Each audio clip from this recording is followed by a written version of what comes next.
buenas tardes, Dios les bendiga. Seguimos con nuestro proyecto de 40 días con propósito. Estamos ya casi por finalizar este proyecto.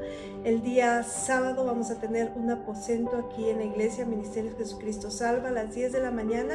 Estás cordialmente invitado. Y bueno, vamos a comenzar con el estudio del día de hoy. Vamos en el capítulo 9 de Mateo y vamos a hablar acerca de Jesús sana a un paralítico. Y la historia comienza y nos dice: entonces entrando Jesús en la barca, pasó al otro lado y vino a su ciudad. Y en algunos estudios nos habla y nos dice que se trata de Capernaum, aunque Nazaret era su lugar de origen, pero lo llaman como Capernaum, donde él realizaba diferentes milagros, donde era el lugar de donde él se desplazaba. Versículo número 2 dice: y sucedió que le trajeron a un paralítico tendido sobre una cama, y al ver Jesús la fe de ellos, dijo al paralítico: ten ánimo, hijo, tus pecados te son perdonados. Aquí podemos ver una gran enseñanza, porque Jesús le está diciendo al ver la fe de ellos, y podemos ver que traían al paralítico, pero para poder llevar a ese hombre a donde estaba Jesús, ellos tuvieron que creer en lo que Jesús estaba hablando, quién era Jesús, qué era lo que Jesús estaba haciendo. El paralítico por sí solo no podía llegar, tenía que ser trasladado por 4 personas, pero aquí la palabra de Dios nos está diciendo no acerca de la fe de él, sino acerca de la fe de ellos, porque si vemos esta misma historia en el libro de Marcos, nos habla que abrieron el techo de esa casa y bajaron al paralítico a ese lugar. Entonces podemos ver que Jesús se asombra de lo que estos hombres estaban haciendo. Por eso dice: al ver la fe de ellos, le dijo al paralítico: ten ánimo, hijo, tus pecados te son perdonados. Y aquí podemos ver algo que Dios hace en el corazón de cada persona. Lo que nosotros o nuestros ojos quieren ver es que haya esa sanidad física, que en el momento ese hombre se haya levantado, pero comienza de una manera diferente, comienza diciéndole: ten ánimo. Y en otras palabras, está atacando ese peso emocional, ese peso espiritual, esas culpas no confesadas, o el peso del pecado que en muchas ocasiones te quita fuerza, te causa ansiedad, te bloquea para el futuro, para el propósito por el cual tú has sido llamado. Ese peso del pecado está sobre ti, y aunque Dios vino, ya te perdonó, pero es algo que tú no has soltado, no has quitado de tu vida, y eso viene y marca una culpa. Eso viene y es como si tuvieras toda la vida cargando con esa culpa de que pecaste, de que hiciste algo incorrecto, de que dañaste. Entonces son puntos que se tienen que cuidar. Ahora, cuando le dice ten ánimo, también podemos ver cómo representa ese cariño con el que Jesús le está hablando, ese ánimo tal vez pastoral, cuando le dice: ten ánimo, hijo, tus pecados te son perdonados. Una palabra de aliento. Tal vez nunca pensó que Jesús le hablara de esta manera, que lo tratara como hijo, tal vez atravesando diferentes circunstancias que lo llevó a esa parálisis. No sabemos si fue de nacimiento, no sabemos lo que pasó con esta persona, pero tal vez no había recibido esas palabras de amor, o esas palabras de cariño, o esas palabras de alguien que se preocupara por él. Entonces, cuando vemos esta parte donde le dice: ten ánimo, hijo, tus pecados te son perdonados, pero recordemos que en ese lugar había mucha gente, porque la gente seguía a Jesús. Y en el versículo 3 nos dice: entonces algunos de los escribas decían dentro de sí: este blasfema. ¿Por qué? Algo que tenían los escribas en aquellos tiempos es que eran muy religiosos, muy legalistas. A ellos no les estaba importando que ese hombre estaba siendo restaurado, no le importaba lo que ese hombre estaba atravesando.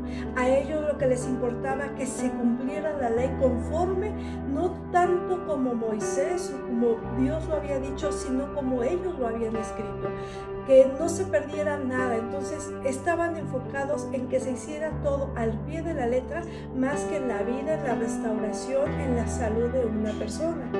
Por eso el versículo 4 dice: y conociendo Jesús los pensamientos de ellos, dijo. Aquí podemos también ver la omnisciencia de Dios. Todo lo ve, todo lo sabe, todo lo conoce, todo lo siente. Dios sabía, Jesús sabía lo que ellos estaban hablando entre sí, cuáles eran sus pensamientos. Por eso Él le dice, ¿por qué pensáis mal en vuestros corazones? ¿Por qué?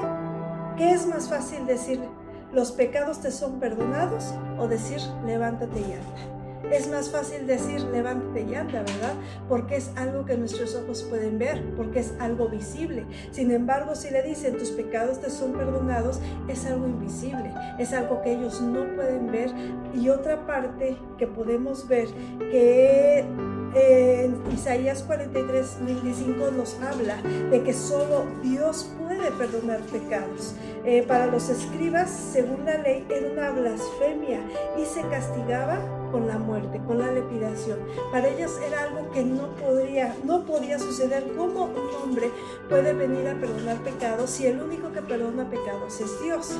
Entonces, versículo 6 le sigue diciendo, pues para que sepáis que el Hijo del Hombre tiene potestad en la tierra para perdonar pecados, dice entonces al paralítico, levántate, toma tu cama y vete a tu casa.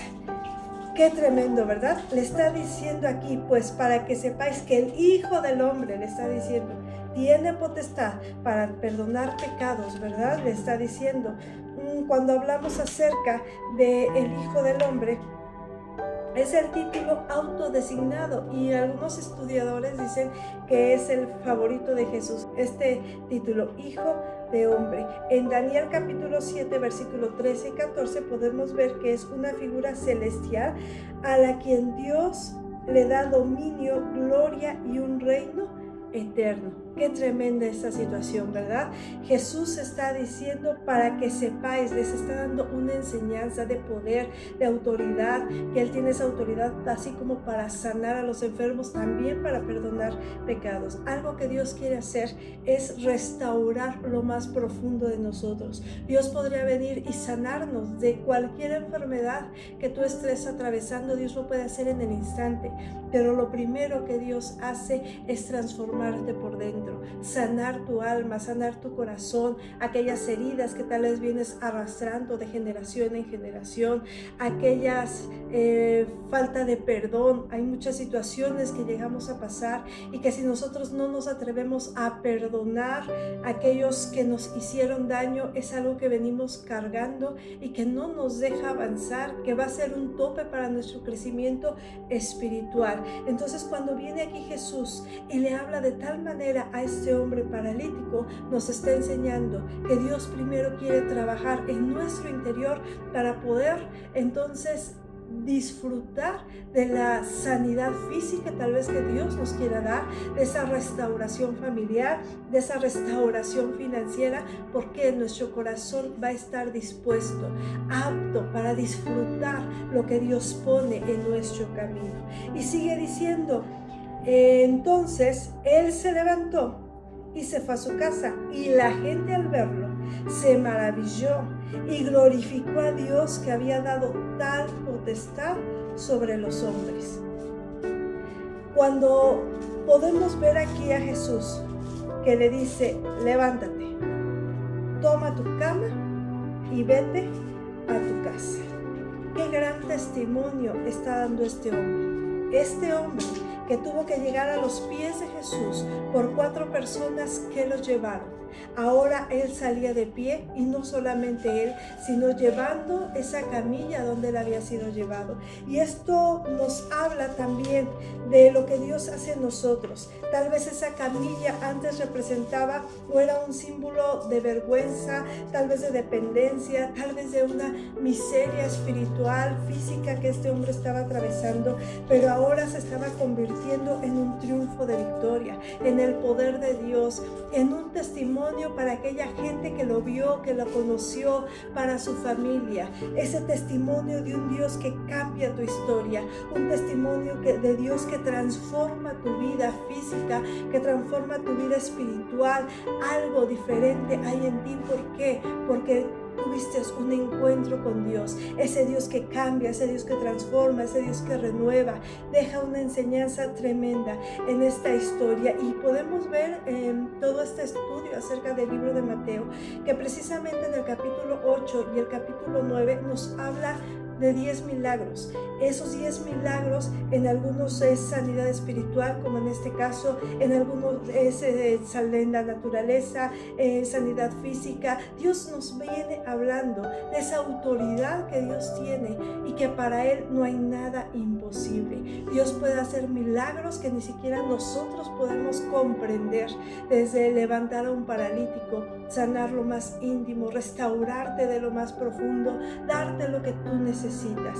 Y yo te invito en esta tarde que así como estos 4 hombres llevaron a ese paralítico a los pies de Cristo, que nosotros con nuestra oración, aquellas personas que conocemos que están pasando por una situación complicada, podamos orar, pedir y que esa persona pueda ser restaurado. Puede ser tu familiar, puede ser un amigo, algún conocido, pero esa oración que tú hagas va a cambiar el rumbo de la historia de ese hombre. Seamos intercesores, seamos esa gente que le duele el dolor que está pasando los que están a nuestro alrededor. Nosotros podemos hacer ese cambio, así como lo hicieron el cambio estos 4 hombres, porque dice la palabra de Dios que por la fe de ellos, no por la fe del paralítico, por la fe de ellos, este hombre recibió un milagro. Cuando tú oras por tus hijos, cuando tú oras por tu esposo, cuando tú oras por un familiar, esas oraciones Dios las escucha